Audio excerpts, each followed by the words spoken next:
Butch Hedges, tajuk dia The Parable of the Pipeline.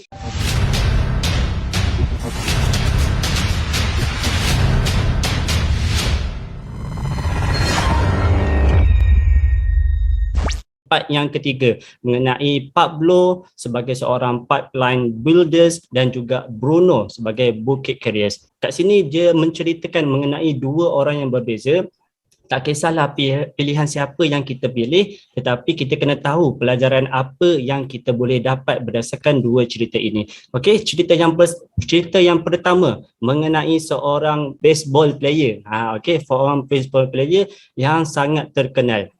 Okey, dia sangat terkenal, dia sangat kaya, tetapi dia seorang yang boros berbelanja. Dia ingat dia dah ada income yang tetap, so dia assume diri dia sebagai seorang bucket carrier. Okey, bila dia dah ada satu income yang tetap, dia tak buat apa-apa simpanan, so dia sentiasa korek simpanan dia sama ada dia sakit sampailah dia bersara. So kita boleh tengok kat sini dia adalah salah seorang contoh dalam bucket carrier. Okey, yang kedua kita nak kongsikan cerita mengenai seorang cikgu yang duduk di perkampungan.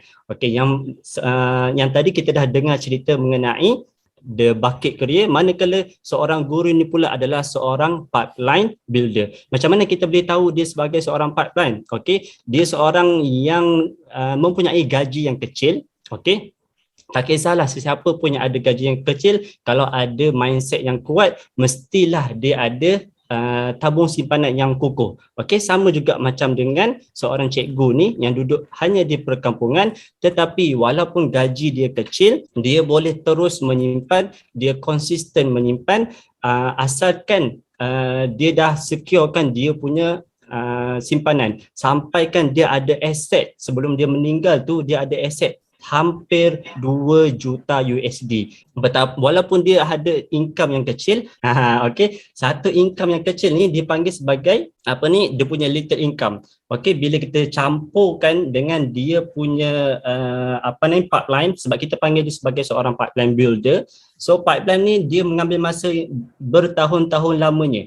Walaupun gaji dia kecil, tetapi dia berterusan.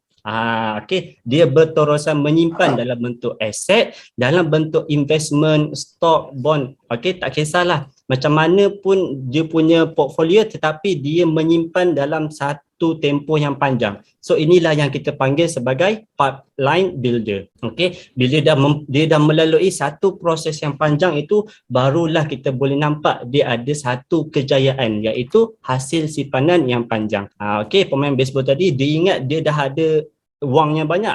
Okey, jadi dia hanya persiapkan diri dia dalam satu bucket saja. Dia tak ada pipeline.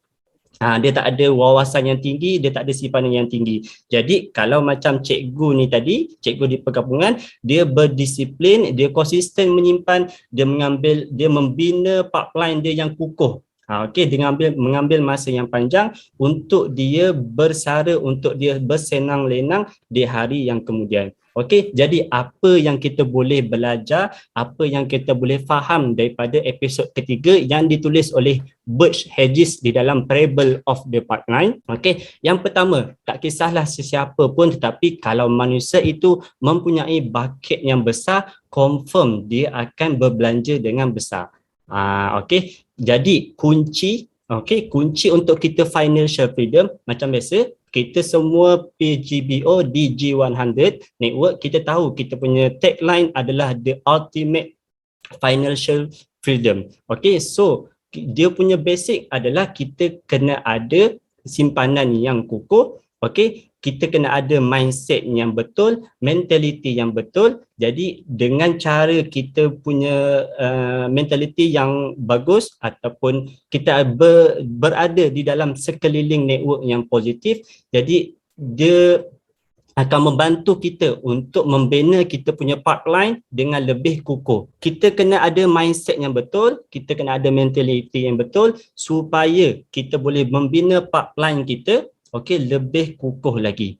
Okey, yang kedua, kalkulasi yang kita boleh buat adalah your pipeline are your lifeline. dalam bahasa Melayunya, apa yang kita bina ini adalah kita punya lifeline. Sebab apa? Sebab semua benda yang kita dah usahakan ini adalah bisnes kita. Jadi kita kena berjuang habis-habisan. Kita kena bina kita punya pipeline tu, sama ada dia pecah ke, sama ada dia musnah ke, kita sebagai owner bisnes kita kena perbaiki kita punya pipeline tu. Takkan kita nak biarkan pipeline kita pecah. So kalau pipeline kita pecah, air pun tak akan mengalir. Bila air tak mengalir, so kita tak boleh nak kita tak nampak hasil kita punya bisnes. Okey, jadi pastikan kita kena berdikari. Okey, pastikan kita kena ada mindset yang betul. Okey, bila ada kerosakan, pastikan kita boleh repair. Macam apa yang dimasukkan dengan repair kita punya pipeline tu, kita kan ada upline FMD, kita kan ada upline mentor, so kita boleh rujuk kepada orang-orang yang lebih berpengalaman dalam bisnes kita, supaya nasihat mereka tu kita boleh gunakan untuk kita perbaiki kita punya pipeline. Okey, kalau kita nak baiki sendiri boleh, tapi ambil masa yang lama. Sebaiknya kita contact kita punya upline FMD, kita contact kita punya upline mentor, berdasarkan pengalaman yang mereka ada, insya-Allah kita boleh perbaiki kita punya pipeline yang hampir-hampir pecah tadi. Okey. Yang terakhir saya nak terangkan, okey, walaupun kita mengambil proses yang panjang, okey, walaupun kita ambil proses yang panjang untuk membina bisnes ini, insya-Allah, okey, keuntungan yang kita akan dapat pada akhir nanti sangat-sangat lumayan ataupun sangat-sangat berpuas hati dengan kerja kita. Kalau kita usaha sikit, kita dapatlah hasil yang sikit. Kalau kita jadi seorang bucket tadi, okey, kita hanya bersiap sedia untuk satu musim ataupun seketika, kita takkan dapat hasil yang panjang.